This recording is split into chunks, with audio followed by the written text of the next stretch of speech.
زندگی کیسے گزارنی ہے۔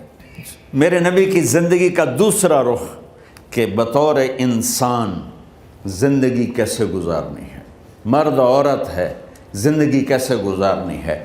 پہلا رشتہ جو قائم ہوا دنیا میں وہ ہے خامد اور بیوی، حضرت آدم اور حوا کا نکاح ہوا۔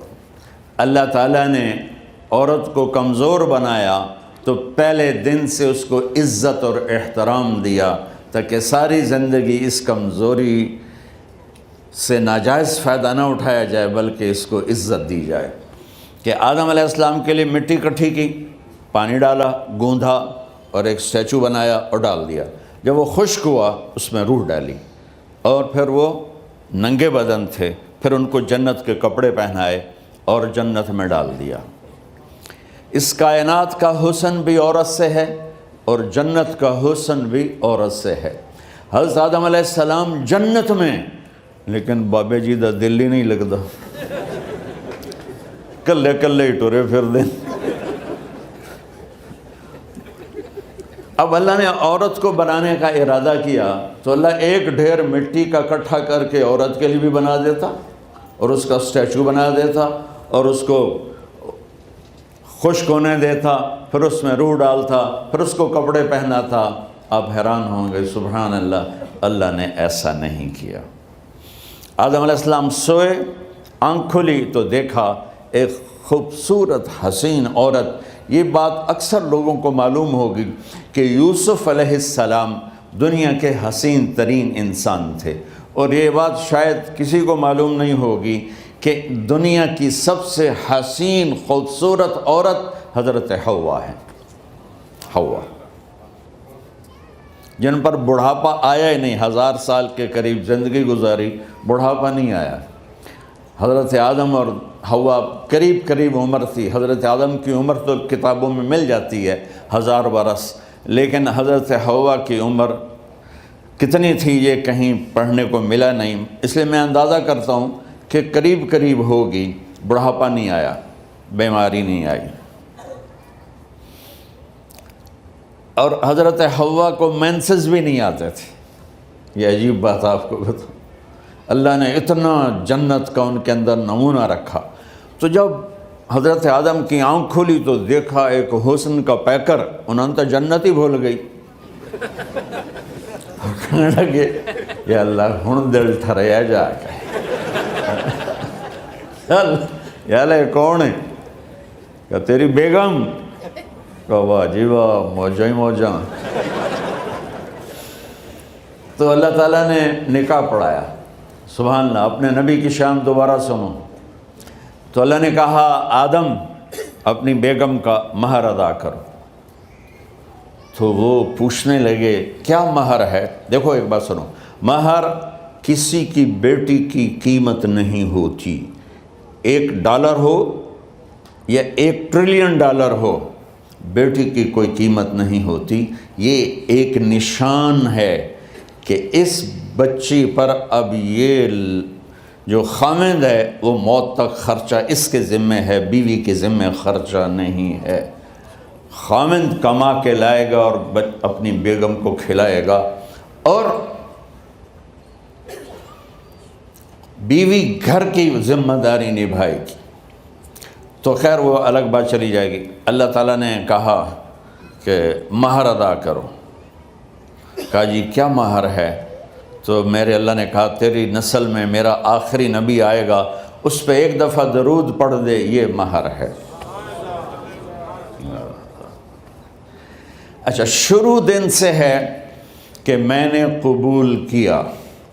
قبول کیا کا مطلب ہے کہ میں اس لڑکی کو قبول کر رہا ہوں، اس کی کمیوں کے ساتھ بھی خوبیوں کے ساتھ بھی۔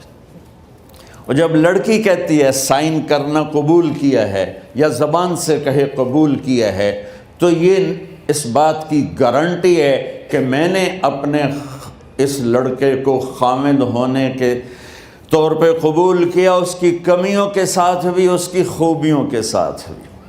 اور جو ہی شادی ہو کر ڈولی سسرال کے گھر جاتی ہے تو ٹیسٹ شروع ہو جاتا ہے، کی کر دیے، باندھی کے میں، اٹھیندی کے میں، بول دی کے میں۔ اور اس میں بہت زیادہ نیگیٹو کردار ہے سسرال کا. کئی لڑکیوں کا چونکہ ہم نے اپنے نبی کی زندگی نہیں قبول کیا. یہ واجب ہے کہنا قبول کیا، کہ جس میں پیغام ہے کہ اب میں اس کی میں کوئی کمی ہے وہ بھی قبول کروں گی، کوئی خوبی ہے تو سر ماتھے پر. اور لڑکا کہتا ہے کہ میں اسے قبول کرتا ہوں، اس کی خوبیوں کے ساتھ بھی کمیوں کے ساتھ بھی.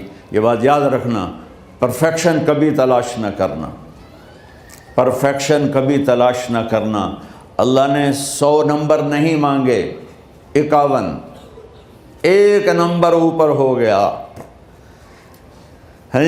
گناہ تمہارے 50 ہیں اور نیکی تمہاری 51 ہے، تو اس ایک پر ہم تمہیں جنت میں ڈال دیں. اب کوئی خامند اپنی بیوی میں پرفیکشن دیکھنا چاہے، بیوی اپنے خامند میں پرفیکشن دیکھنا چاہے، ساس سسر اپنی بہو میں، ساس سسر اپنے داماد میں، بھائی اپنے بھائی میں، ماں باپ اپنی اولاد میں، اولاد اپنے ماں باپ میں، جہاں یہ نظر ہوگی تو وہاں لڑائی ہوگی. کمیوں کے ساتھ قبول کرو. قبول کا لفظ اتنا واجب ہے، تو ڈر تو پھر بہ گئی تھی نا.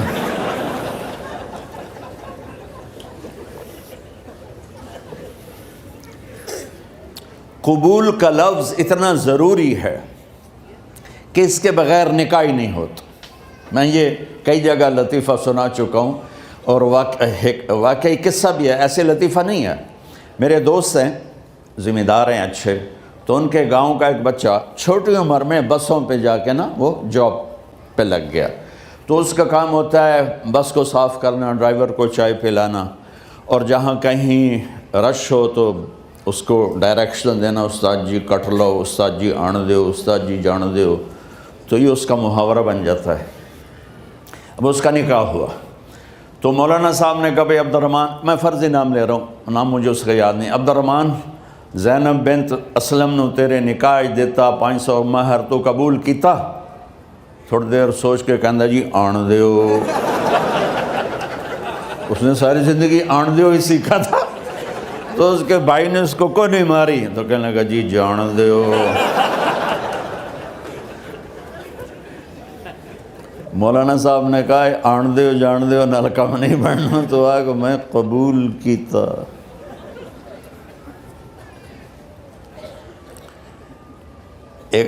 یہ بھی صحیح واقعہ سنا رہا ہوں. ایک نوجوان نے بیوی کو 3 طلاق دے دی کٹھی. اب ہو گیا پریشان، مولانا صاحب کے پاس گیا، کوئی میرے جیسا ہوگا. مولانا صاحب 3 طلاق دے بیٹھا، کوئی مسئلہ کا حرام. کہا جی کوئی رستہ حرام، کوئی گنجائش حرام.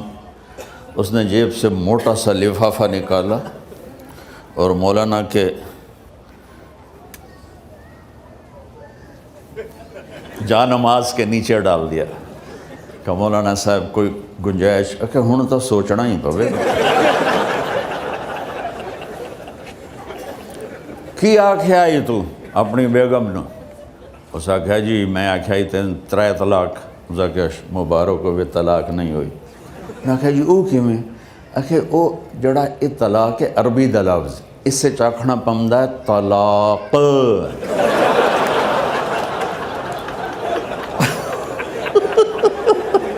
یہ آپ کو صحیح واقعہ سنا رہا ہوں. تو تم نے تو چھوٹے کاف کے ساتھ کہا ہے طلاق. او کاف تا کتے آلا ہے. موجاں کر ایک لفافہ ہو راوے تو چاہے ساری زندگی دا حلال کر دے. لفظ قبول اتنا ضروری ہے. تو میرے نبی نے 11 شادیاں کی، اللہ کی قسم شوق کی نہیں تھی. ما تزوجت وما زوجت الا بوحی من السماء نزل به جبریل. کہ لوگوں سن لو میری بات غور سے، مجھے عورت کی کوئی رغبت نہیں ہے. میں نے جہاں شادی کی، جہاں بیٹی کی شادی کی، پہلے اللہ نے آسمان سے جبریل بھیج کے حکم دیا، پھر میں نے قدم اٹھایا. تو پہلا رشتہ خامند اور بیوی ہے جو اس کائنات میں جڑتا ہے. یہ دنیا کا سارے رشتوں میں نمبر 1 رشتہ ہے، سب سے خوبصورت رشتہ ہے، سب سے اہم رشتہ ہے، سب سے بڑا رشتہ ہے۔ والدین کے لیے چند آیات ہیں، اولاد کے لیے چند آیات ہیں، بہن بھائیوں کے لیے چند آیات ہیں، خاوند اور بیوی کے لیے سینکڑوں آیات ہیں، سینکڑوں۔ تو اگر آپ اپنے گھروں میں کامیابی دیکھنا چاہتے ہو، اپنے گھر کو ہاؤس کی بجائے ہوم دیکھنا چاہتے ہو، خوشی کا اگر آپ اسے گہوارہ بنانا چاہتے ہو، اللہ کی قسم ڈگریوں سے نہیں ہوگا، محبت سے ہوگا۔ میرے نبی سے پوچھا گیا یا رسول اللہ اسلام کا سب سے مضبوط عمل، نہیں، میرے نبی نے سوال کیا، بولو بھائی اسلام کا سب سے مضبوط عمل کیا ہے؟ صحابہ نے کہا نماز۔ نہیں، سبحان اللہ، ابھی میں نماز کی کتنی اہمیت بتا چکا۔ انہوں نے عرض کیا جہاد، آپ نے فرمایا نہیں۔ تو صحابہ نے عرض کیا روزہ، آپ نے فرمایا نہیں۔ اللہ اکبر۔ کہ یا رسول اللہ حج، آپ نے فرمایا نہیں۔ تو سارے صحابہ حیران ہو گئے، یا رسول اللہ نماز، جہاد، روزہ، حج، تو پھر کیا ہے؟ اب سننا سارے بہن بھائی، مستورات، بچے بچیاں، آپ نے فرمایا اسلام کا سب سے مضبوط اور بڑا عمل ہے آپس میں اللہ کے لیے محبت کرنا۔ اگر آپ اپنے گھروں میں حسن دیکھنا چاہتے ہو تو ایک دوسرے سے محبت کرو، اظہار محبت کرو، اور محبت کے پیدا ہونے کے لیے بہت ساری چیزیں ہیں، لپیٹ کے 2 میں کر لیتا ہوں، 2 میں۔ بیوی کی خوبی دیکھو، کمی نہ دیکھو، خاوند کی خوبی دیکھو، کمی نہ دیکھو، پہلی بات۔ دوسری بات، اس زبان سے زہر نہ اگلو محبت کے پھول، اس زبان سے کڑوے جملے نہ ہوں، طنز نہ ہو، ٹانٹنگ نہ ہو، بےعزت نہ کرو، انسلٹ نہ کرو، تو آپ کے دل جڑ جائیں گے۔ یاد رکھو شکلوں سے زندگی آباد نہیں ہوتی، زندگی اخلاق سے آباد ہوتی۔ تو اپنے گھر سے ٹانٹنگ نکال دو۔ نہ کہا کا مطلب ہے بارش کا زمین میں جذب ہو کر یکجان ہو جانا، 2 زندگیوں کا محبت میں جذب ہو کر یکجان ہو جانے کو نکاح کہتے ہیں۔ نہ کہا آنکھوں میں نیند کا اتر کے سلا دینا، نہ کہا خاوند اور بیوی کا ایسی محبت دینا کہ چین کی نیند آ جائے، نہ کہا اعتماد کرنا، بھروسہ کرنا، خاوند بیوی پہ بھروسہ کرے، بیوی خاوند پہ بھروسہ کرے۔ اے نوے لوک کے فون چیک ہو رہے ہوئے، کال کتنے کی تھی، کال کتنے کی تھی۔ عزت دو، اعتماد کرو۔ چوتھا مطلب درخت کا چھاؤں بنا دینا، نہ کہا میاں اور بیوی، خاوند اور بیوی کا محبت کی ایسی چھاؤں بنانا کہ اس کے نیچے اولاد کا پودا خوبصورتی سے پیدا ہو سکے۔ نہ کہا، صرف لفظ نکاح کے مطلب بتا رہا ہوں، نہ کہا مریض کو، کدھر ڈاکٹر بیٹھے ہیں، میرے سامنے بیٹھے ہیں، مریض کو دوا ایسی دینا کہ وہ شفا یاب ہو جائے، آپس کے ایسے تعلق بنانا کہ زندگی کو شفا مل جائے۔ میرے بھائی بہنوں، میں آپ کو اپنے نبی کی زندگی بتا رہا ہوں۔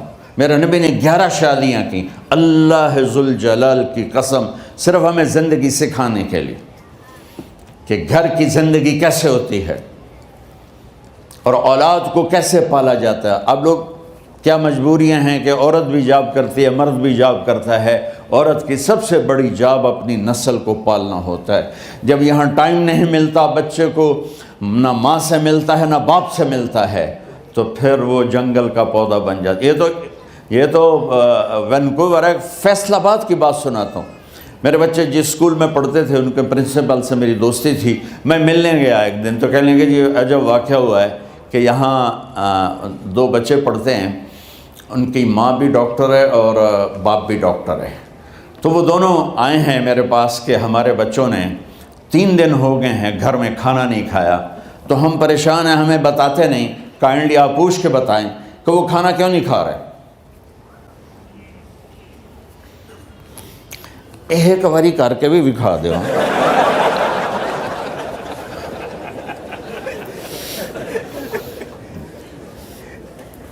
ہمارا دین اتنا خشک نہیں، ہمارے مولوی صاحبان نے زیادہ خشک بنا دیا. تو انہوں نے دونوں بچوں کو بلایا. سننا، سارے فیملیز بیٹھے ہو جہاں میں فیملی کی زندگی کو فوکس کر کے نبی سے جوڑ کے بتا رہا ہوں، طارق جمیل کے تجربے نہیں بتا رہا. دونوں بچوں کو بلایا. بیٹا آپ کھانے کو نہیں کھا رہے؟ کہا جی ہم اپنے ممی اور بابا کے سامنے نہیں بتائیں گے. تو انہوں نے دونوں کو باہر بٹھا دیا. پھر پوچھا اب بتاؤ کیا مسئلہ ہے؟ ان کا سر ہم صبح جب ناشتہ کرتے ہیں تو ہمارے ممی ڈیڈی سو رہے ہوتے ہیں، ہماری ان سے ملاقات نہیں ہوتی.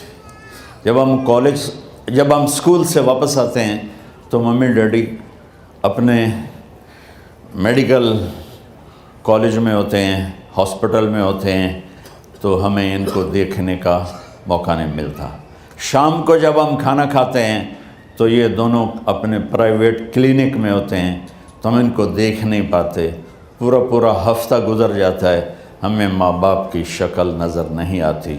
تو ہم نے سٹرائک کی ہے کہ ایسے ماں باپ کی روٹی کیا کھانی جو اپنی شکل بھی نہ دکھا سکیں. تو اس لیے ہم نے کہا ہم نے بائیکاٹ کیا ہے، گھر میں نہیں کھانا ہے. تو ایسی لائف مت بناؤ. یہاں ایک بہت بڑا چکر شیطان دیتا ہے، بڑی گاڑی لے لو، $100 کی قسط تو ہے، اور بڑا گھر لے لو، $200 یا $100 کی قسط تو ہے. پھر میاں بھی کام کرے، بیوی بھی کام کرے، جو کہ بڑا گھر باقی رہے، تو خوشیاں تو مٹ گئیں. جو ڈبل جاب کرے گا، پھر ڈبل جاب کرتے ہیں. ڈبل جاب کرنے والا بیچارہ تھکا ہوا ذہن لے کے آتا ہے، وہ کیسے ٹائم دے گا اپنے بچوں کو خوشی کے ساتھ؟ جو ماں جاب کر کے آئے گی پھر کھانا پکائے گی، وہ جب اتنی تھک جائے گی تو اپنے بچوں کو کھلا ٹائم کیسے دے سکے گی؟ پوری کائنات کی ذمہ داری تھی میرے نبی کے سر پر، اور آپ اس کے باوجود روزانہ حسن حسین کے لیے وقت نکالتے تھے. اور انہوں کو آ کر کوئی لیکچر نہیں. دیکھو ماں باپ سے ایک بات کرتا ہوں، لیکچر تھوڑا دو، محبت زیادہ کرو. یہ نہ کرو، یہ کیوں کیا، یہ کرو، یہ کرو، یہ چھوڑ کر صرف سینے سے لگاؤ، صرف محبت دو. کمیوں سمیت بچوں کو قبول کرو، ان کی زندگی تبدیل ہو جائے گی. اتنے بڑے نبی، اتنی بڑی ذمہ داری، اور اتنا درد سینے میں کہ آپ کے سینے سے ایسے ابلنے کی آواز آتی تھی جیسے ہانڈی ابلتی ہے.